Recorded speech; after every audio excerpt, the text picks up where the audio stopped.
Seriously, let's have a good time. I'm simply going to be asking questions. There are too many of you to answer every question. And so don't feel like you have to answer every question. Some of you are not going to want, you're not going to want to answer some questions.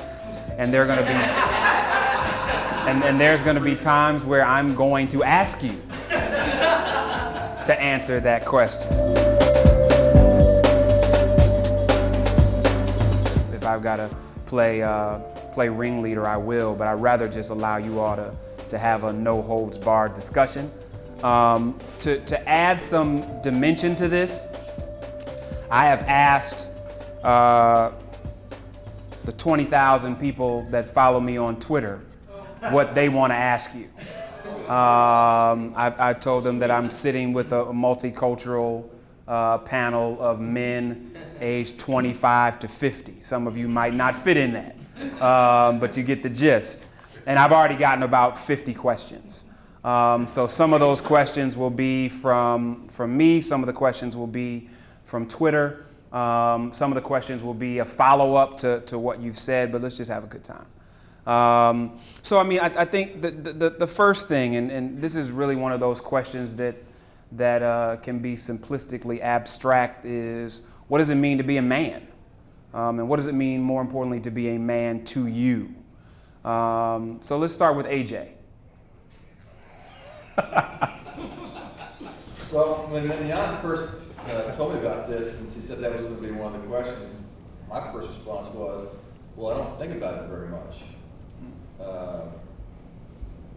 And I guess my second response was, whatever I say in response to that is probably going to be, it's just going to be, you know, as it relates to me. Sure.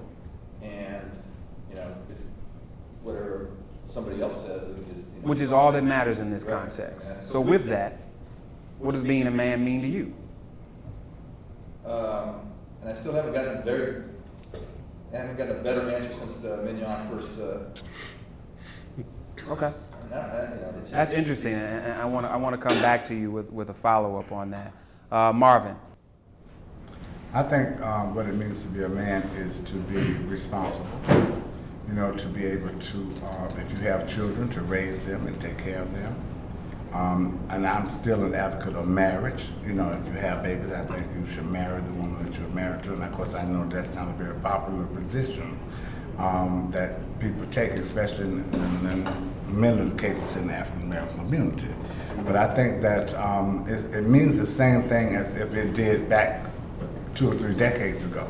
It's just now people are not stepping up to the plate and doing the things that they would have ordinarily done then. Absolutely. Chris. When I heard about this, I first thought, okay, I'm a fan of, I guess, acronyms, so to speak. So this AAA theory came to my head of acknowledgement, acceptance, and accountability. And you have to acknowledge that as a man, you have strengths and weaknesses. You have to accept said strengths and weaknesses, because only if you acknowledge and accept them can you be accountable to the weight that nature has placed upon you in terms of being a man, and accepting that people are different, and maximizing those strengths and weaknesses comes from you recognizing them. But essentially that's manhood to me. It's difficult, especially now when you face this kind of twisted sense of, or warped ideal of masculinity, where chivalry is believed to be dead, and if not dead, then it questions how masculine you are if you're walking on the outside of the pavement. But just acknowledging that that is who you are, and that people are going to be who they're going to be, and moving forward. Mike, let me follow up that with a nuance, because I think what Chris said is kind of interesting. What do you feel like it means to be a man today, in the age of the metrosexual, in the age of men having to fit into these weird boxes, some of which have nothing to do with being a man, some that have a lot to do with being a man? Is he talking about if he's talking about the Old Spice man, right? Yeah, don't call. He's looking very uncomfortable. Right. Well, I think generally, you know, people create boxes for others, you know, and I think it's a matter of whether or not you just want to stay in that box. I think actually a lot of old barriers are being broken down, and it's not as easy to fit people in boxes anymore and labels, and I think it's still the sort of the traditional view may hold true.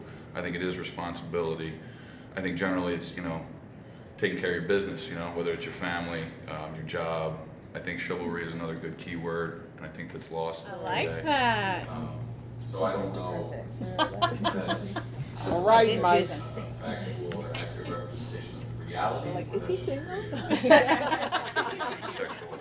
I think that actually means to me traditional barriers and lines are being broken down, and that's relative to women and men and how they interact, and just men in general.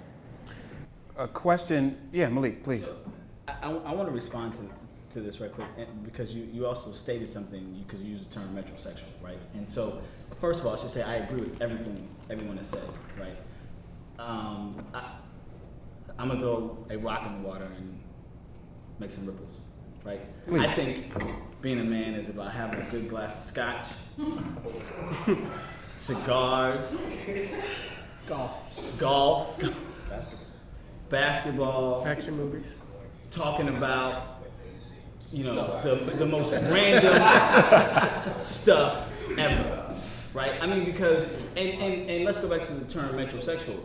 Back in the day, when our grandfathers, especially in the black community, but our grandfathers, they always dressed up.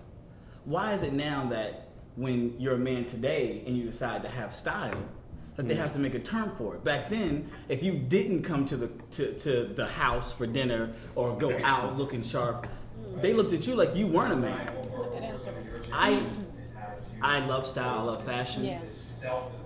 Somewhere along the line, being a man, enjoying looking well, got confused. Right, but do you shave the hair on your forearms?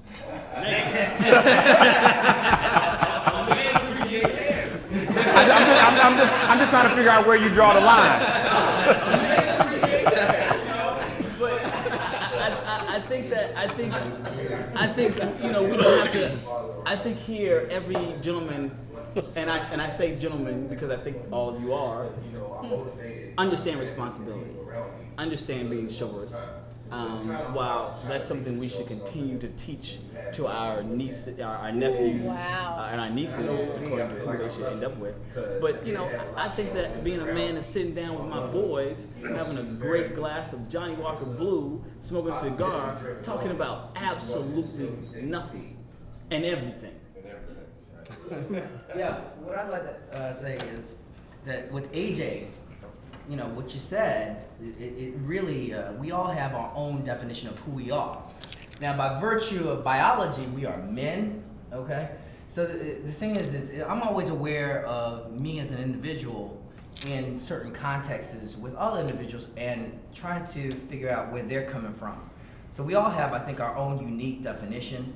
Society tries to say the boxes that this is a definition of a man, this is a definition of a man. But I think we should all be aware that at sometimes we fit certain aspects of one of those boxes and everything. But I think as a man, my definition is that I am who I am biologically. But that as far as we're all different. Sure. Let me ask this.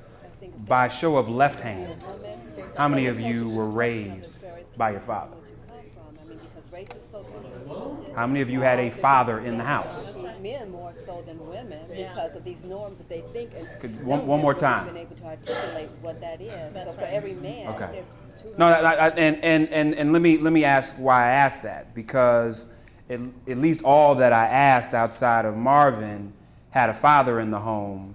I want to ask Alex, how did, regardless of what that definition is, because I think that we all agree here that what the definition of man means is from one spectrum to the other, but how, as you came to that definition, did not having a father in the house become difficult or not difficult?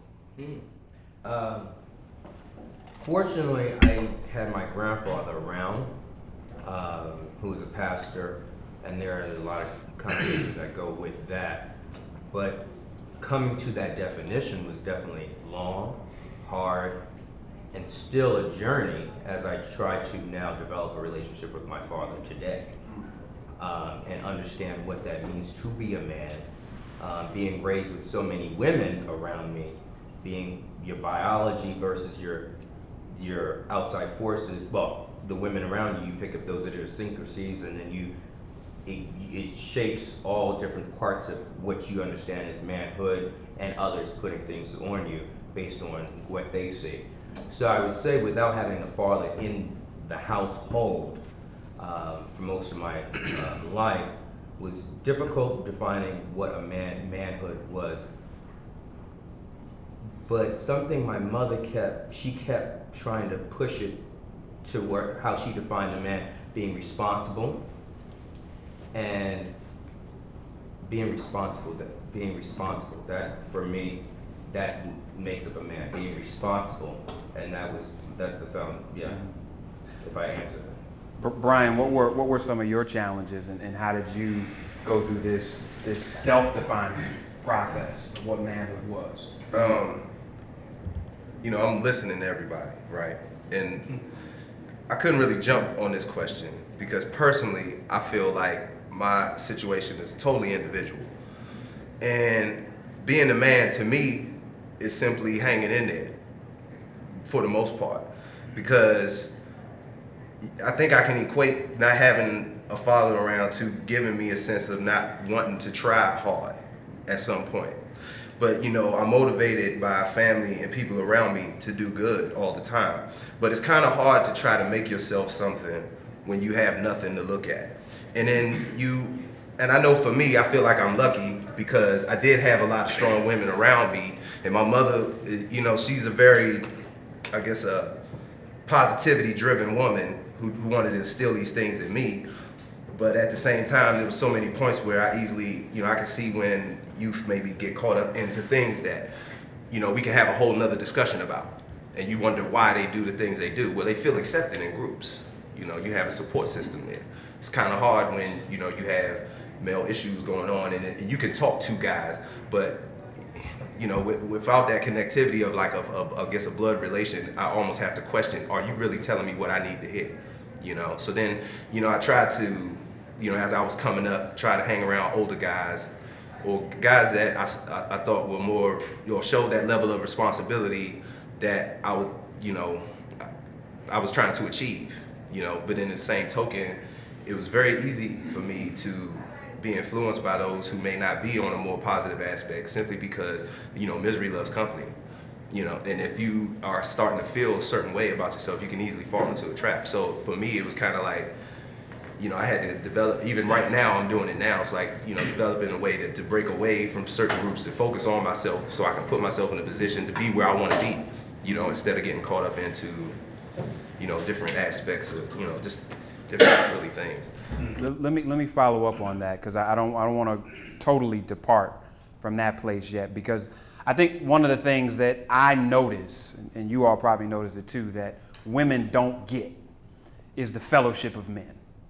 What we do when we're together, why we do what we do when we're together, the motivation behind what we do when we're together, and the manifestation of what happens as a result of us being together. And for everybody in this room, that's different. And so I want to begin to talk about what is important for you when it comes to relationship with other men. What do you look for? What are you drawn to? What are your friends like? How did you choose them? And that's really the same question asked in different ways. But Burns, if we can start with you, how important do you think relationship with other men is? And for the most part in your life right now, what does that look like? What does it mean? It's a good question, and there's two answers here.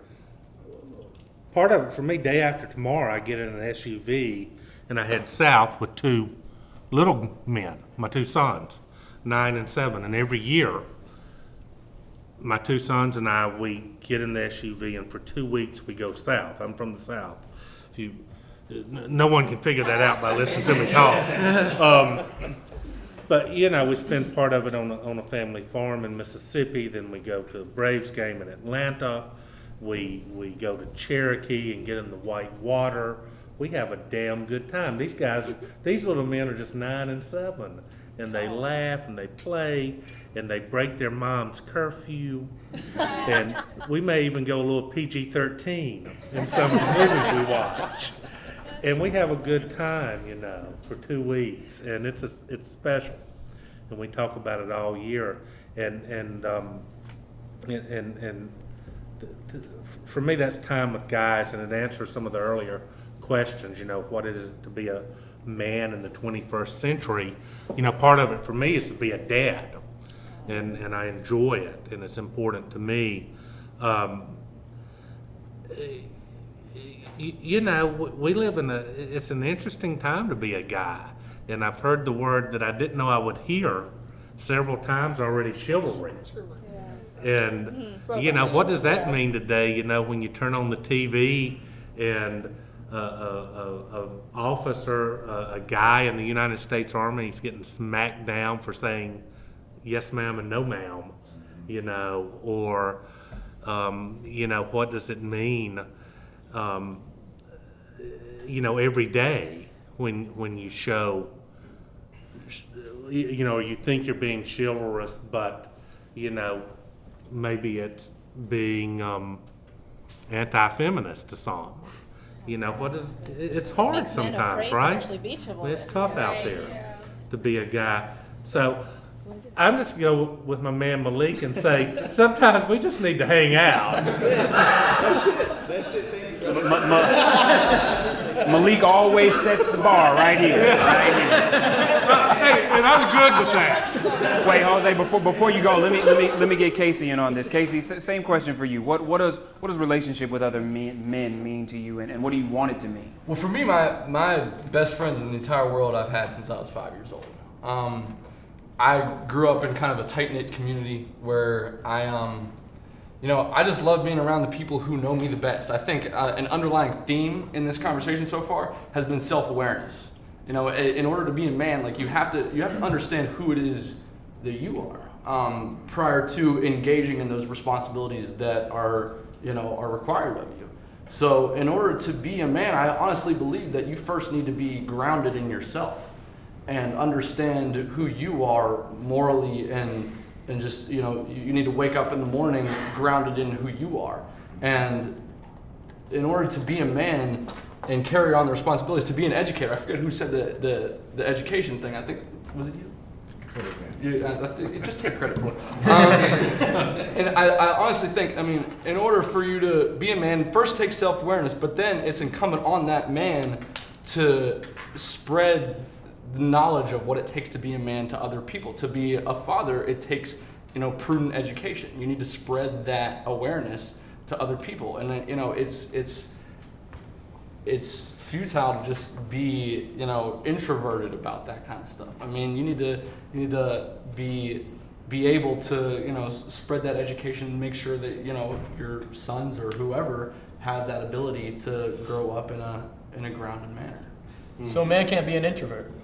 No, a man can't be an introvert. A man can be an introvert, but I'm just saying that I think, for me at least, I am grounded enough in my self-awareness and my manhood that I feel like it's incumbent upon myself to spread that knowledge to people who are closest to me, And it helps me, to grow up with people, since I was 5 years old, to have the same best friends because they all know who I am, Ulysses, and I know some of you are trying to chime in, but I really want to get everybody a chance to speak before y'all, because I know some of you will take this thing and ride it out the door.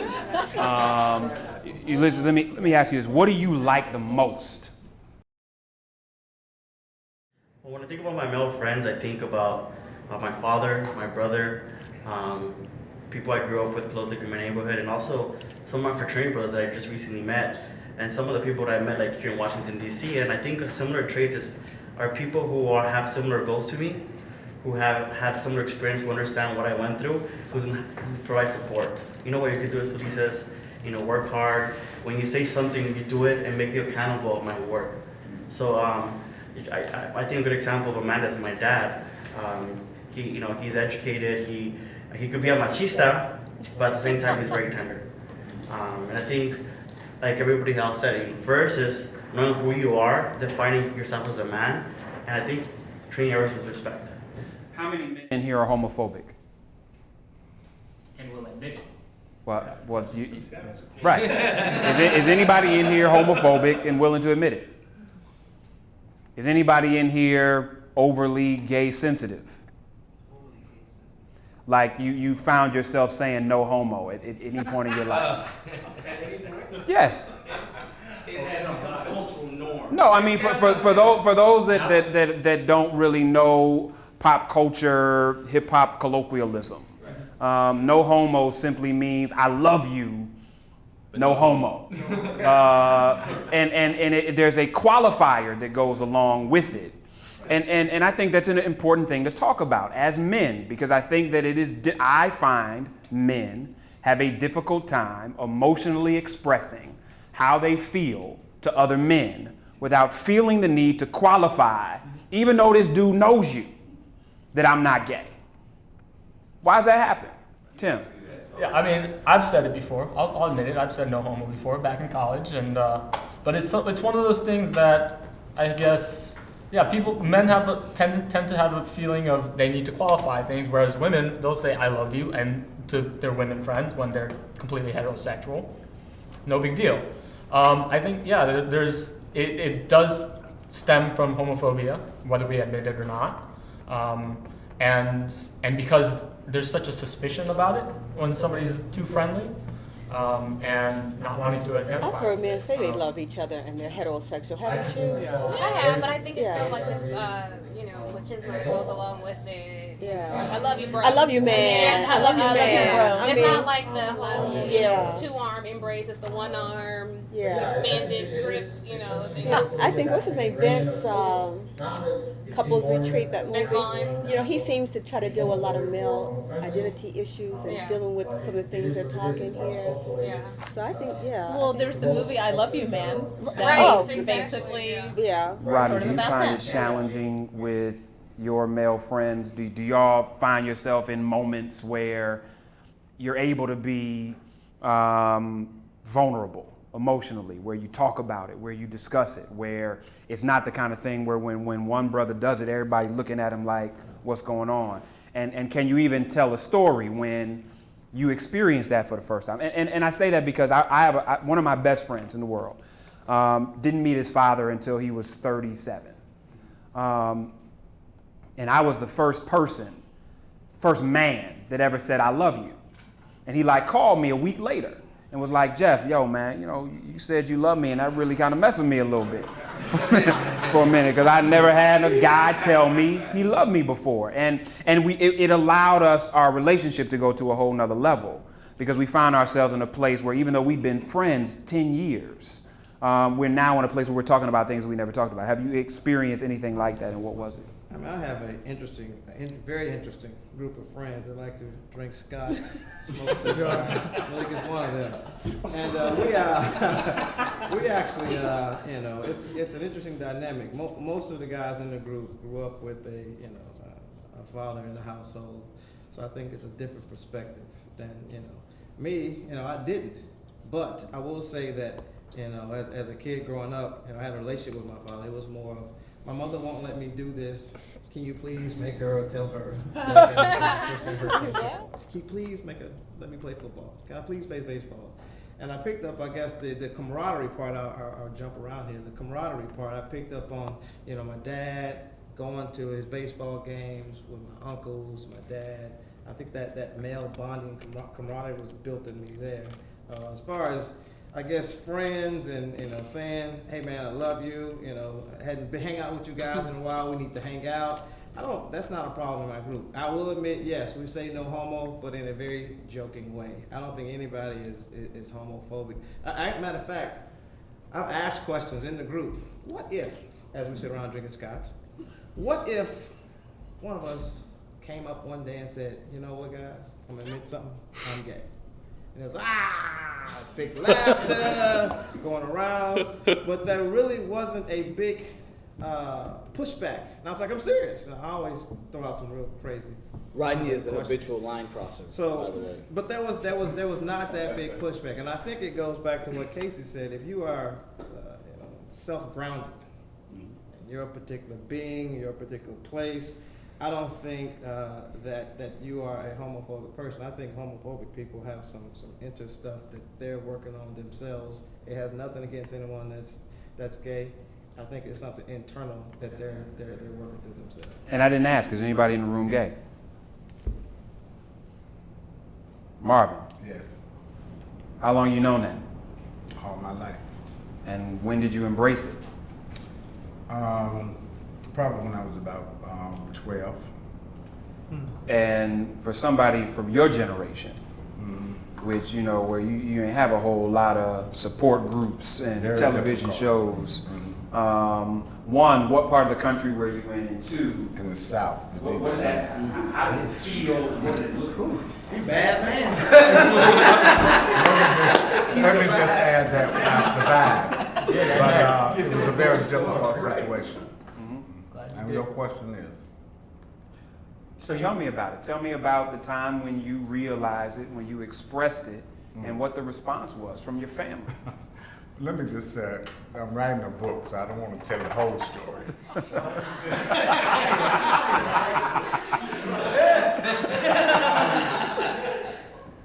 I knew it. I had some experiences in kindergarten, believe it or not.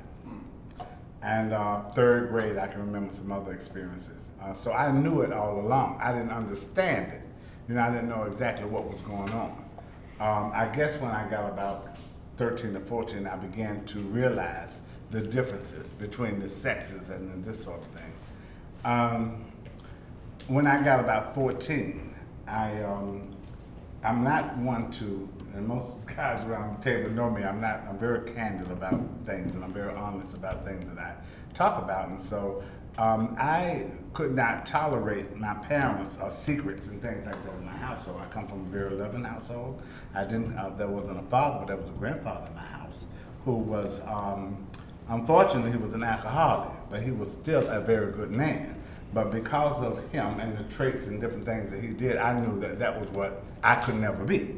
And so that's how he helped me. But I went to my parents at 14.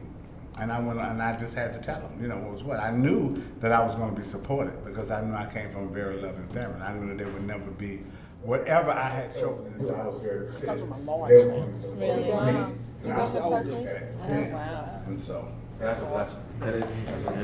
I was a blessing. Chris, please. I think when I examine the question of why people say no homo now, I think it's generational. And to kind of preface, my father raised me to be a man, but my mother raised me to be the man. She taught me the softer side of sensitivity and kind of accepting, you know, that you might not be able to accomplish things, and it's okay to recognize your strengths and weaknesses.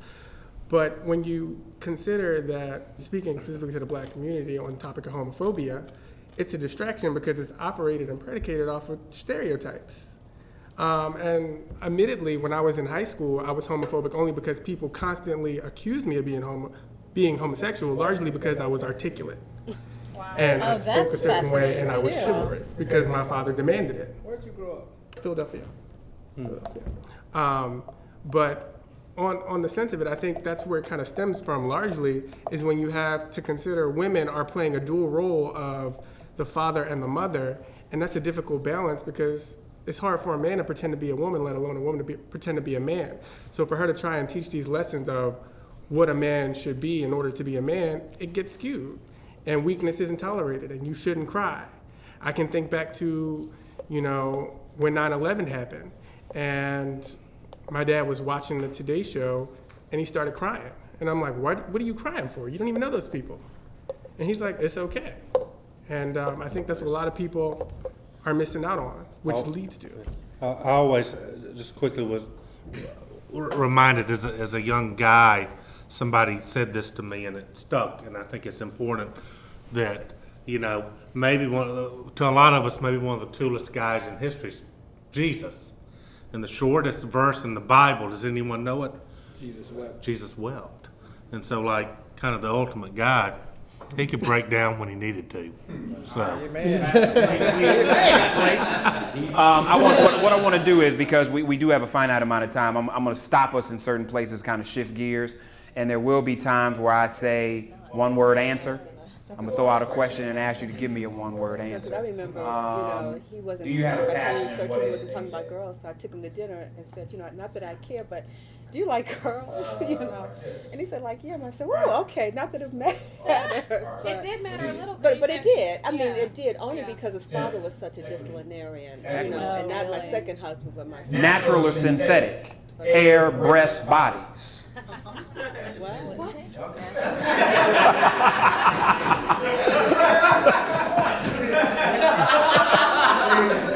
Please clarify. Okay. We're okay with the hair. I can go ahead. Hair, not a big fan of wigs. Wigs, not a problem. Breasts, not a problem. Butts, on the verge. You know. So you can take them or leave them. Yeah, it depends. It depends how good of a job it was. And what defines a good job? Well, how it feels. Oh, they feel horrible. I mean, Not all. Not all. Just saying. I don't even know if I want to go to Malik on this one. But please, Malik, by all means, I know. So, and I want, listen, this is family, so we should all feel free to share openly. With the cameras, okay. Right. No, listen, I am a proponent for natural. However, synthetic never hurts. But I'm mostly for natural. I did have a young lady I was seeing who was fine in the breast area for me, but she wanted to get some D's on that thing. So I was like, why you want to throw D's on it when I'm happy with the handful? But she wasn't happy with it, and so what we as guys have to realize. That's real, though. No, that's real. No, that's real. But what we as very real. What we as That's a red guys have to flag. understand is that That's a red flag. we should support because that may be a insecurity of hers. And So, but let me ask you that, because I think that's a good point, and this is going to transition us into some of this relationship stuff. Is it better as a man to support a woman changing who she is, or do you encourage her to let her know that she's fine? So here's what you do. You say, "Baby, I love you just the way you are." However, If you want to change.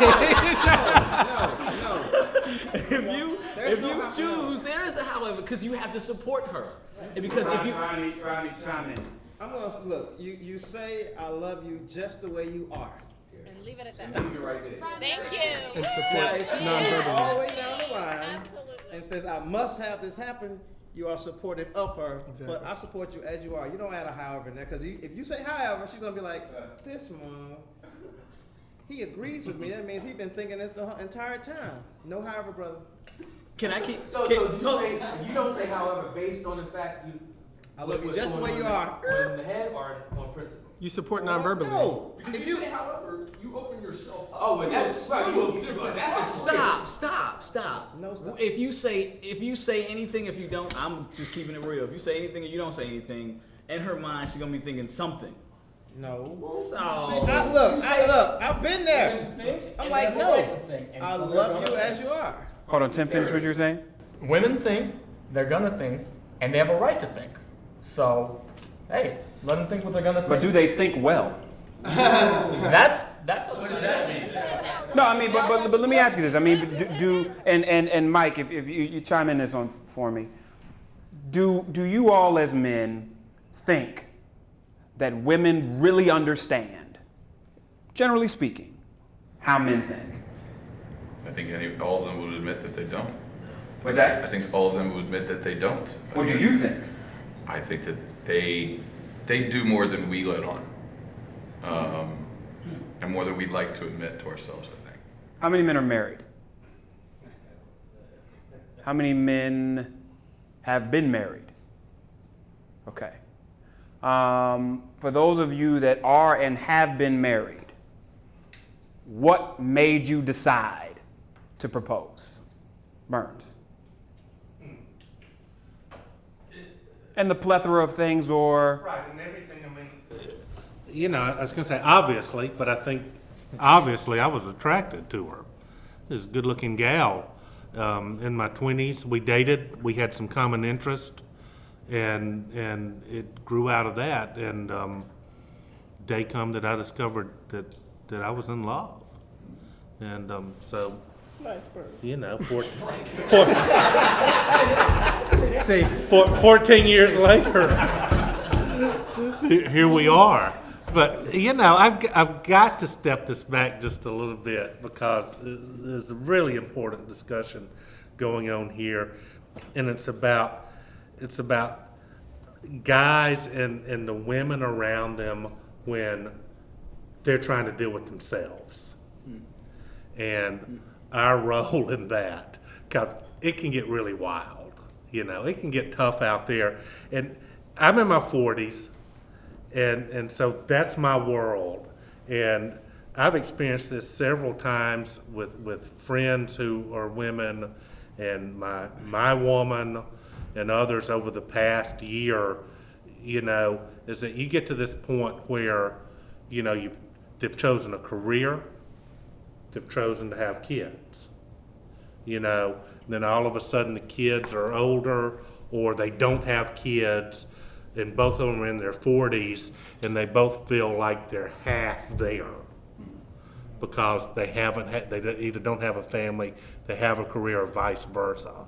And I tell you, as the guy trying to help and deal with that, it's hell. God knows we have enough that they need to help us find our way forward. But, you know, dealing with that's tough out there, and you have to step back sometimes and go, where are we in society?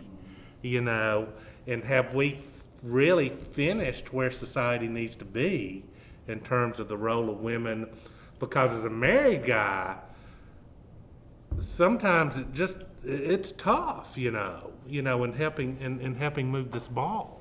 AJ, can you talk a little bit about where you were, what made you decide to propose? Found a woman that was right for me, and I was ready. Yeah. What did right mean? Pardon me? What did right mean? Someone that, you know, obviously you're in love with and attracted to, and type of person you want to be, you know, spend the rest of your life with.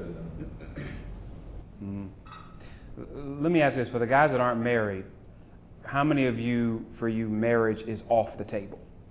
You don't want it, you're not interested in it, you could take it or leave it. No, you know what? There's a good argument to, throw it off the table. With divorce rates, and I'm in my 40s, early 40s. So are you raising your hand on that question? Well, no, let me tell you, man. Well, I mean, here's the thing. When I was younger and having relatives and your parents go, when you gonna get married, you know? And you struggle for an answer. Now, it's like in my 40s, someone says, when you gonna get married? I say, well, a lot of my buddies, friends, like my age, are getting divorced. They do 180s and wait for the right woman, you know? So I think it'd be easy to build an argument to just, you know, forego marriage. There's so many things that are, you know, in society, you know, that happen in real life, that for single folks, you know, they might want to shy away from.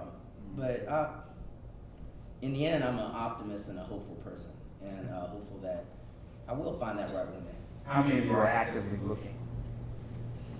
Yeah, I mean, you're always wait. Because Rodney raised his hand quick. But what is actively? Are you like actively looking, meaning that do I want to, you know, get married, you know?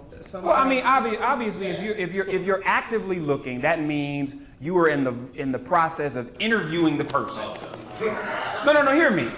The interview process is a long process, right? Going to the club is the initial stage in the interview process.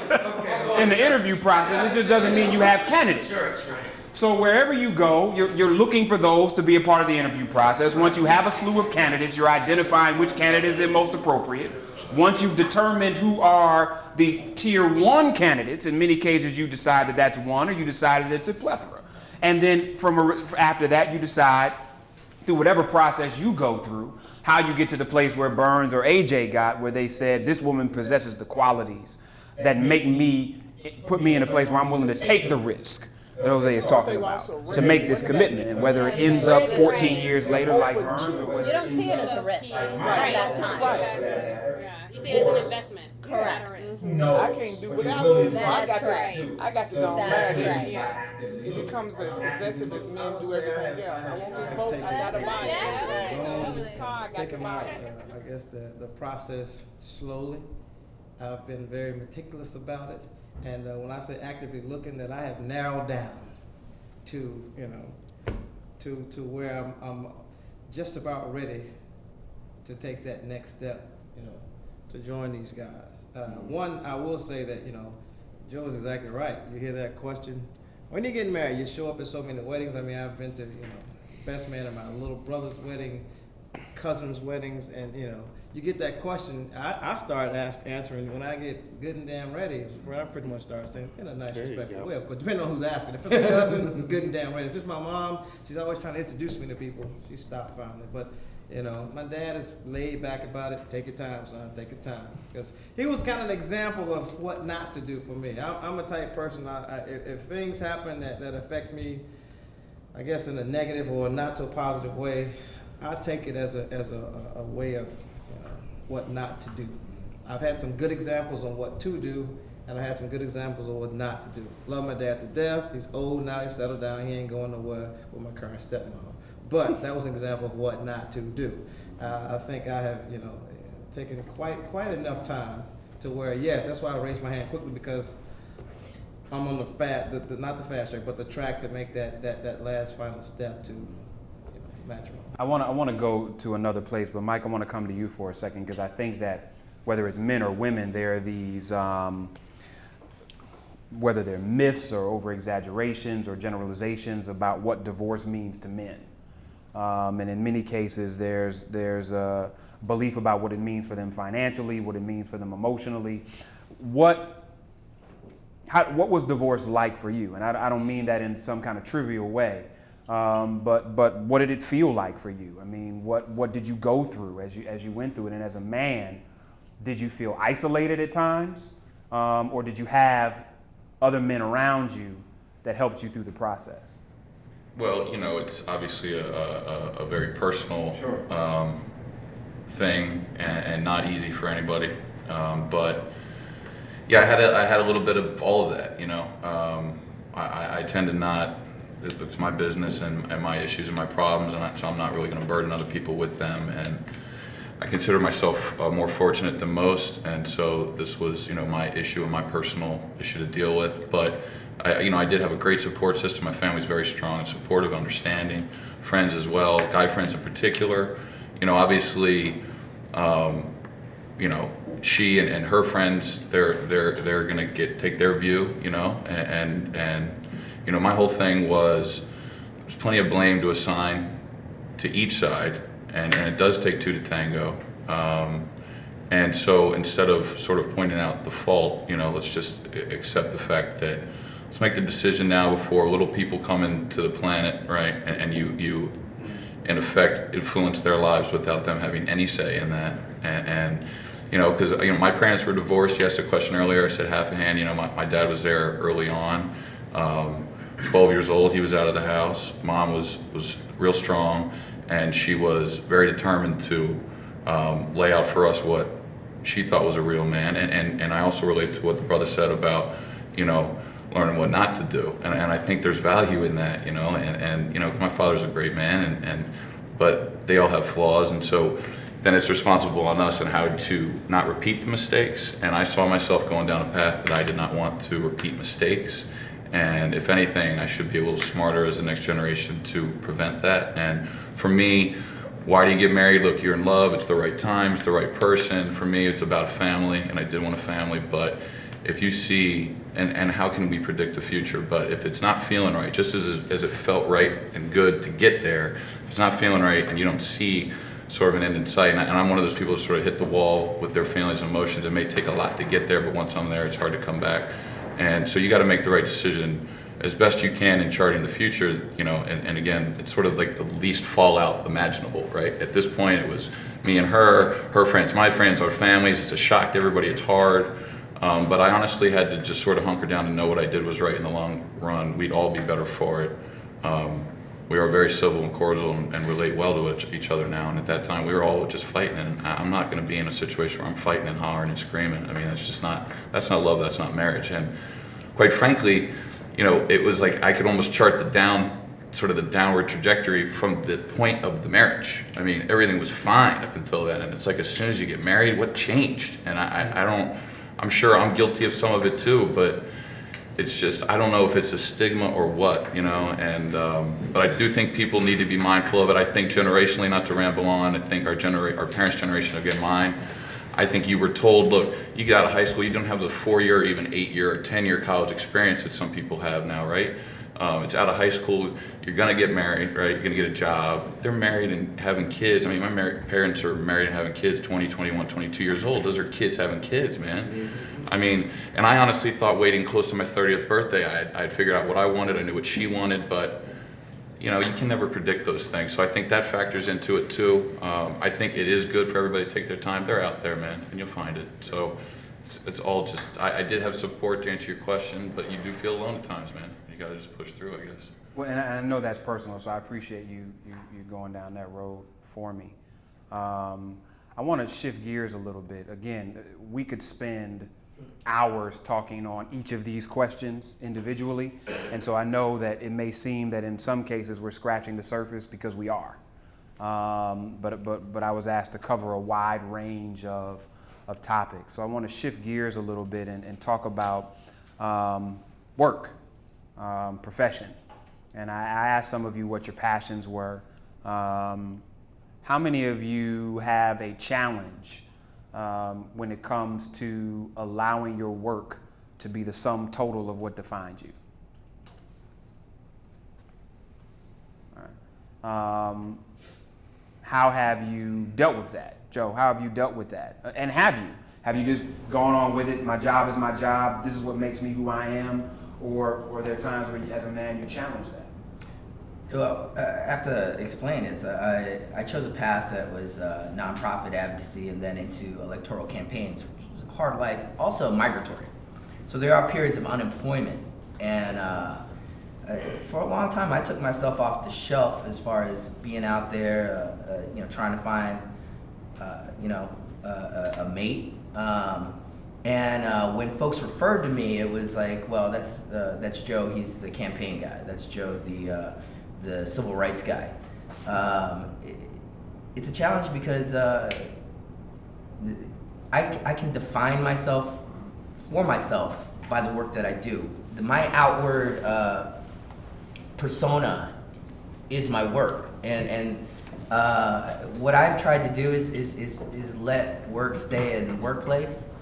And just basically let my hair down, hang out with the boys and just forget everything. Get on the golf course and just concentrate on that little white ball, And it's a struggle though because when I'm interacting with people who know me, they know me by my work. So.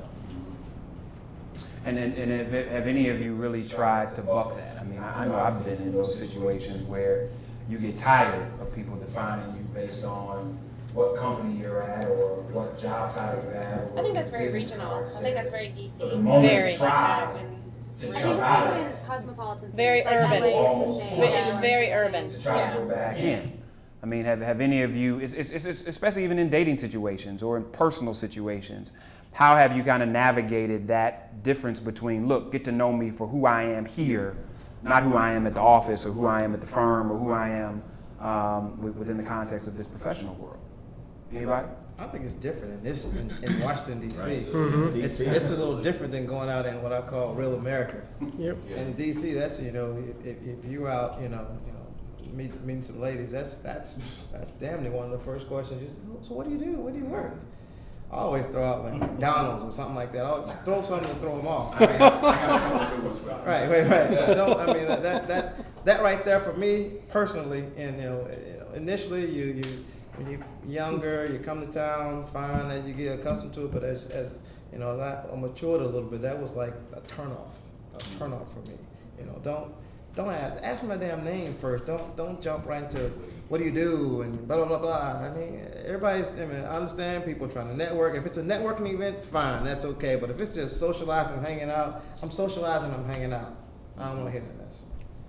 But DC is a little different than I think, if anyone can speak, that you travel a lot, it's a lot different when you go to different locations. Oh, well, yeah, having come to DC young, I recognized earlier, I've spent about 2.5 years in DC at a pretty popular nonprofit, and you kind of get to see that young people are jockeying for position, older people are jockeying for position. So regardless of whether you're at a termed networking function or you're at a popular club in VIP, the first question you'll get is, where are you from and what do you do? And as part of my job, I did district level forums around the country. So when I would go out and I ask people, so what do you do? I live. You know, it's kind of offensive. So to buck that, I left. I went back home to Philly and I went to grad school where I am now to try and get away and say to myself, okay, you know what, I'm in grad school, I'm gonna try and find a relationship. But I realized that dedicating my life to service, it's difficult to explain that, look, I may be called upon to leave in DC and I have to go. And you kind of, it's that trade-off. I don't know how to kind of really term it, but once you're in the game, you're kind of in the game. How many of you all believe in God? All right. Casey, you don't? No. All right, and how in such a Judeo-Christian driven society, even from a media perspective, do you navigate that? And is it something that you just say, okay, I'm not even going to talk about this with most people because it becomes a debate? How is that? It's been great. Quite honestly, I feel as though a lot of the fundamental teachings that surround religion are vital to everyday life. I think the altruism and benevolence, of the Bible. I mean, I did some Bible study, and I think that it's vital. I mean, it's very important. But I feel like I understand what I'm here to do. My passion is to help people. You said, what's your passion? And I want to do whatever I can to put myself in a position where I help people. And I don't need anybody else to tell me that. I'm in a family, like my uncle's an Episcopal priest. Like I grew up around religion, and I feel like it's right for some people, but at the same time, people can live their lives without it. People can live their lives independent of it. And you can still live your life independent of it, yet still living through the lessons that it teaches. And it does not answer the question, do you believe in God? Yeah, right. No, he said he did it. He said he did it. I know, my point, but he's answering a question about organized religion, which is totally focused. That's true. I'm a pastor, I got an issue with that, but I believe in God. That's important to understand. So you can't, if you equate it's important to understand, God 'cause you to can't all- come from any point of view, in a grounded manner without having any kind of grasp of what the teachings are. But you can still be a moral and humane person without Jesus. Can you? No, I'm kidding. I'm kidding. Don't need to go there. You don't want you to feel. The jury's still out. You don't know me. Sometimes the question is, can you be righteous with Jesus? Is there anybody? Yeah, please, Mike. I think I was raised Catholic, altar boy, all growing up. I don't go to church regularly anymore, and I think I relate, or I've struggled with this a little bit. You question it, you get in bad places, you figure, God, there must be no God, but I think that the turnoff for me, just speaking for myself, and I think it may be for others, is just the misuse of sort of the Bible's teachings, religion itself, the political nature of it now. Again, speaking as a Catholic, issues with the church, man, if that doesn't turn anybody off, with, and sweeping things under the rug, and again, I think selectively choosing the teachings of, quite frankly, Jesus. And again, I work in the labor movement, and I consider Jesus, as somebody said, pretty good dude, man. He's our guy, and he was the first organizer, and I know he's teaching a lot of things that are relative to working folks and real people out there that somehow just are not discussed at the pulpit. And So I think that's the turnoff for a lot of people. That had me wavering a little bit, but I think if you believe in all the evil that's around us every day and the devil itself, then you have to know that there's a higher power out there. So, but I really think it's the misuse of the religion, man, that gets people questioning it, and then maybe that's part of the devil's play. Actually, if I could just respond to that real quick, I'm sorry. Sure. My real problem with it has been just growing up is the imposition of faith. Sure. And you know, and I talked earlier about, you know, self-awareness and coming to the realization that you want to be a person of faith, and I think you need to come to that realization on your own. And you know, the imposition of faith is something that really has ramifications that are extremely negative and have been historically.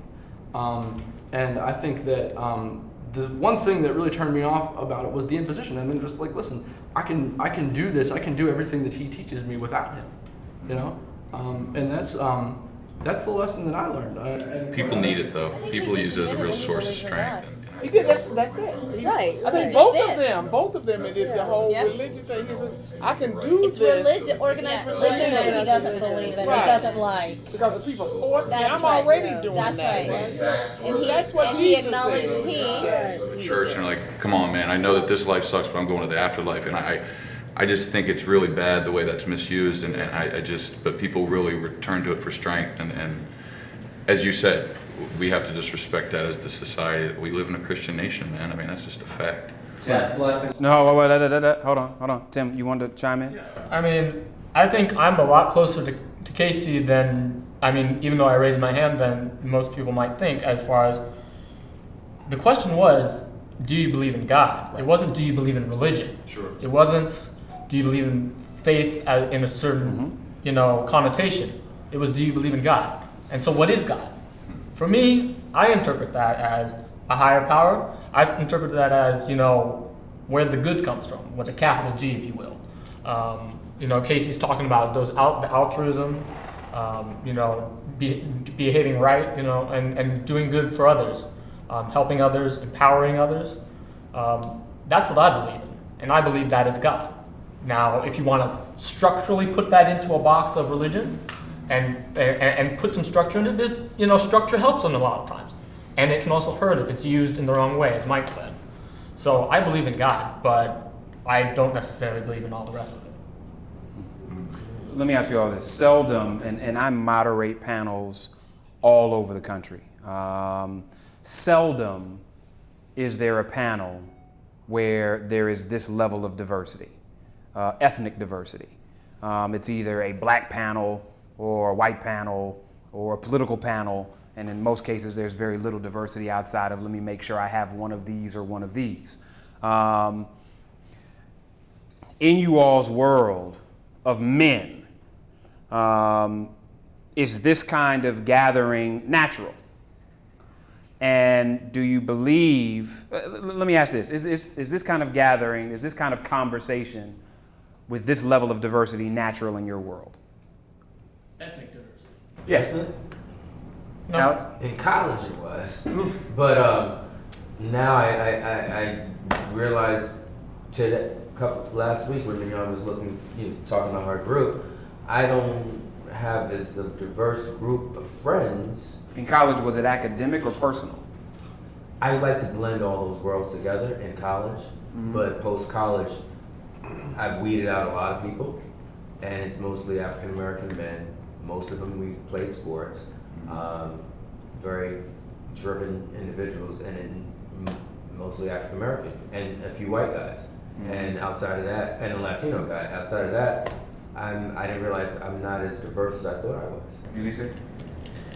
In college, I was probably one of the only Latinos in my classrooms. But outside the classroom, most of my friends were Latino. I joined a Latino fraternity just to kind of create that sense of brotherhood with people I kind of grew up with. I grew up in East LA, which is 99% Latino. In the workplace, I was sometimes like the only Latino as well.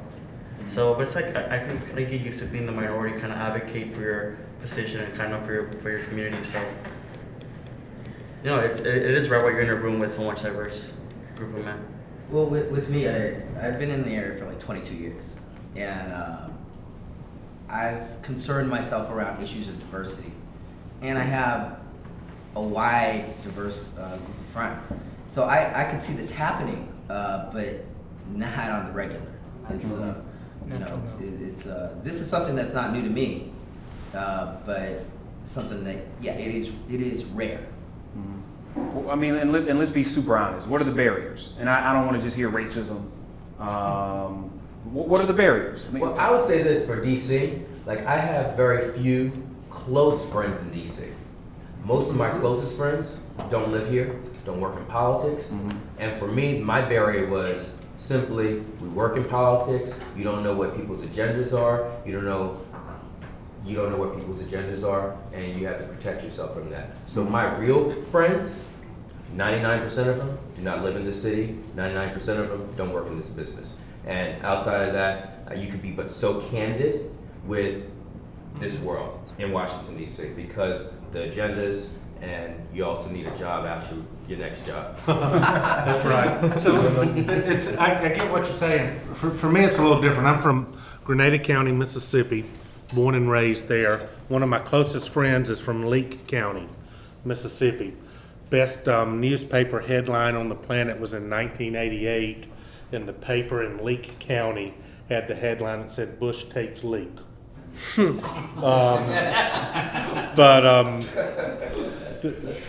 But this guy's one of my closest friends, and he is black, and he lives here and works here with me. We both work in politics together. We came in with the same member of Congress. We do Democratic politics, which kind of nullifies what you're saying. Back in Mississippi, we probably would not have had the opportunities we have here to hang out, road trip together, do things together that we do here, and I would have missed the opportunity for this guy to be, to know him as well as I do. I might be wrong about that. It's 2011, and I've been up here. I've been out of Mississippi living for nearly 20 years, even though I go back often. So that's important, but you know, I get a lot of diversity in my work, and that's a good thing. I enjoy it. It's important. It makes me a better guy. But when I go home to Northwest D.C., it's a lily white world. But let me ask you this, Burns, and this is for everybody, because there's a difference between diversity and relationship. And a lot of us work in diverse environments, and we'll go have a drink with a diverse group of people. But that doesn't mean that there's relationship. And so I'm interested for anybody that really has crossed over, if you will, on the relationship side outside of Burns, and really seriously created relationship with somebody that's of a different race, ethnicity, culture, and what that has meant to you. Marvin. Okay. I think I decided early on, once I decided to leave Atlanta, that I would be able to get along with anybody that was able to get along with me. So, as a result of that, having been in D.C. as long as I have, I've worked in the Chinese community for over 30-something years, working and also socially. Most of my relationships that are my best friends have been best friends over the years, but the social and people that I deal with are multicultural. And I mean, I just don't have all black friends, all black. I have different. Now I'm comfortable. If I wanted to go out and go to a club, you know what I mean. I would want to be among African Americans because we see things eye to eye.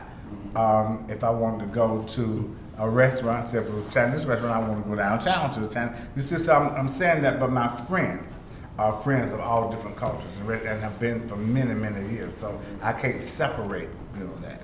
Yeah, for me, I'll be real quick. Growing up in Norfolk, it's like DC. There's a big concentration of African Americans, and there's whites. And then because of the Navy, the history of the Navy, there's a lot of Filipinos. The thing is, I've always, had to cross, over and create relationships with folks who are not like me. And that's just, I guess, growing up young and coming to DC that way, it's made it easy to do that, to create relationships cross-culturally. Chris, go ahead. Well, I went to a magnet high school that there was really no majority, and there was a lot of different races. And I have friends from high school that, you know, we're cool, and one of my best friends is Cambodian. But I went to a HBCU, and as kind of the boys will call it, as an African American, you realize that double consciousness, and you're not always able to relate with certain people on certain levels. And to Alex's point, after I came to DC, the majority of my friends were acquaintances, because for a large part, I couldn't be myself around them. They couldn't see me after one too many, and I didn't know their agenda. But when I bucked the system and moved from an HBCU in DC to an Ivy League school where we're all on the same level, we recognize we're all accomplished. It's not so much about where you came from, but where you're going. One of my best friends now, he's the first to graduate from college in his family from a trailer park in Georgia, ex-Marine. He and I came together on the common ground that we're bigger than this. We want to be a part of something larger than ourselves. So is it difficult? Again, I think it comes back to your setting and what the environment is. In this area, yeah, everyone is out to get you. Politics makes strange bedfellows. One day your friend might be a lot of times, the relationship is established by, are you in a vulnerable position, and somebody steps in that you didn't expect to step in to be able to create relationship that may not have existed, or that you may not have even planned on having. I think everybody, you can go across the room, everybody has had, I've had this one black friend, this white friend, this Asian friend, this Latino friend. It wasn't a thought process for me, it just happened that way. I don't know how it happened that way, those are the boys that I hang out with, Are there some, we call ourselves, we got a little nickname for ourselves. Occasionally there is Latino in the group, there is white in the group, but the core group is black. There was not a thought process put into it. I think everybody here working in this town, you probably work in a diverse group, you hang out, you drink, you socialize with diverse groups of people. But I don't think there is for me personally, I don't know anybody else, but I don't think there's a real thought process if you are truly just an open person that goes into maybe it's deep down and seated. I hadn't dug that deep, but it was just those are the guys that I clicked with and I hung with, and we kind of grew together in this town. From when we first first arrived in town, building your careers. It just so happened that these group of guys we hung out with, and we kind of grew together from that. But it wasn't a thought process. I thought about I gotta have all black guys. Let me do this, and this is the last question, because I would love for us to go in a bunch of other directions, but I don't want to keep you all forever. I do want to, I think it's interesting, and we're not doing this for some corporate entity, but I think there's something interesting being at AT&T, and they've got this slogan called Rethink Possible. I'm interested in knowing, as we close, what each of you, in one sentence or less, with your life would like to make possible.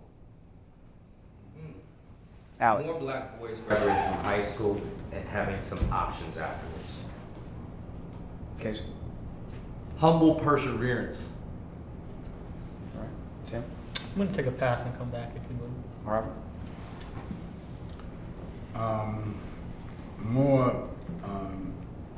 I think more attention brought to HIV/AIDS prevention in this sector.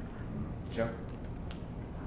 Elected officials that are more reflective of what this country is becoming. I'm gonna be selfish. A legacy that remains anything and everything he wanted to do, he did well. Amen. Helping move this country and this globe to a more sense of oneness as being humanity. Nothing He else. just stole my answer. So you want me to skip you both? Or? No.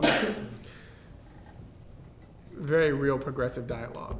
Moving theory to practice. There you go.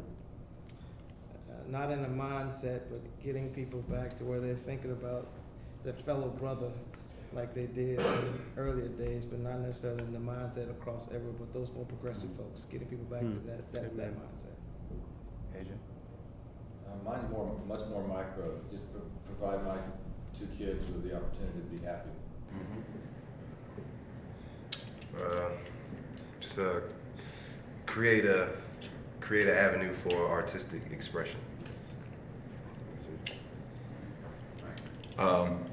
Empower folks, and just made me think, I guess world peace, all that, like we're referring to, but to paraphrase, I think it's based on, those who aspire to greatness must learn to serve the rest. So serve and try to empower, right? The opportunity to give back to my community through fellowship and working together with everybody. Exactly. I think, and this is a quote on my email more or less, but I'll paraphrase.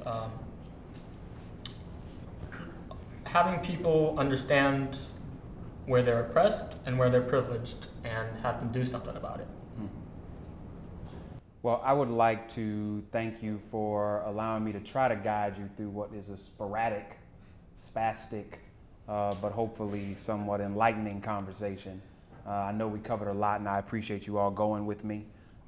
We didn't have a specific focus on what to cover, and a lot of what I went with was what you all gave a lot of energy around, but then tried to go a lot of places. So that's not normally how I like to do sessions, but you all went with it, and with this larger group, I think at least all of you got a chance to say something, some of you more than others.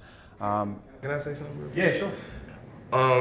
My observations about this whole panel, to me, kind of state that in 2011, if we talk about the progressive behavior, we've said a lot of answers that are still kind of from the past. But in 2011, the definitive answer is starting to die. This is becoming such a high turnover situation that you have to be able to think on the fly and change at the drop of a hat. If you're not able to do that, you're not going to be able to keep up. So to me, that is the real humanity in being a man. Like there was a point in time when none of us in this room could sit here without somebody getting mad at somebody, but now we can. But now there's different groups of people getting mad at each other now.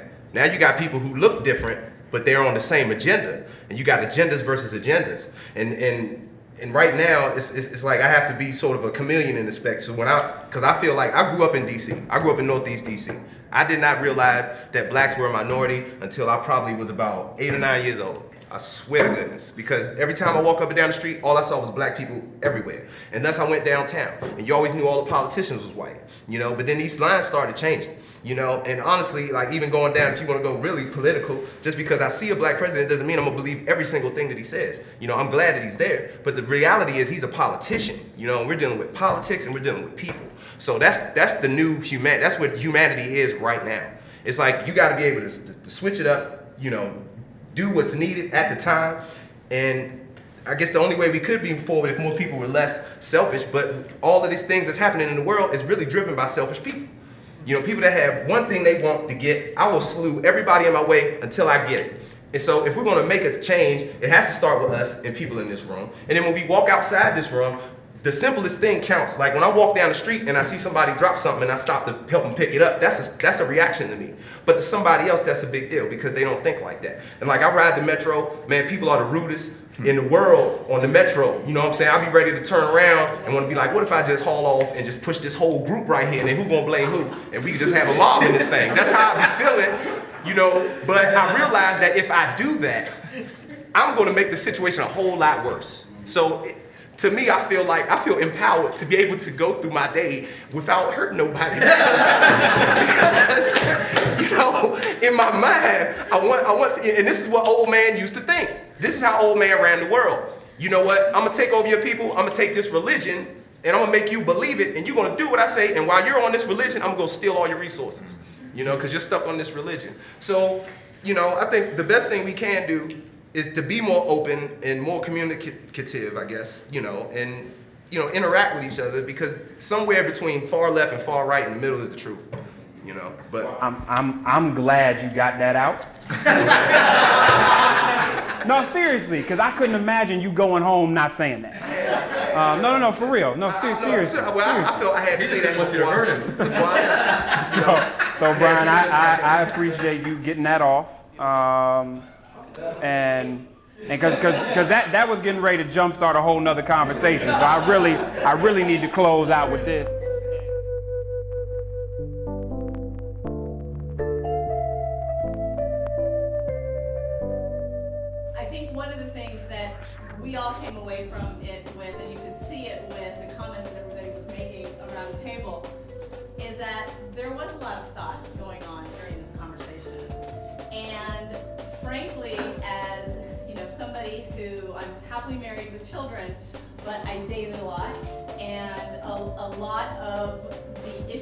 had when I was dating is that you didn't think that men, at that point I was in my 20s, had those kinds of thoughtful thoughts, I guess you could say. So, you know,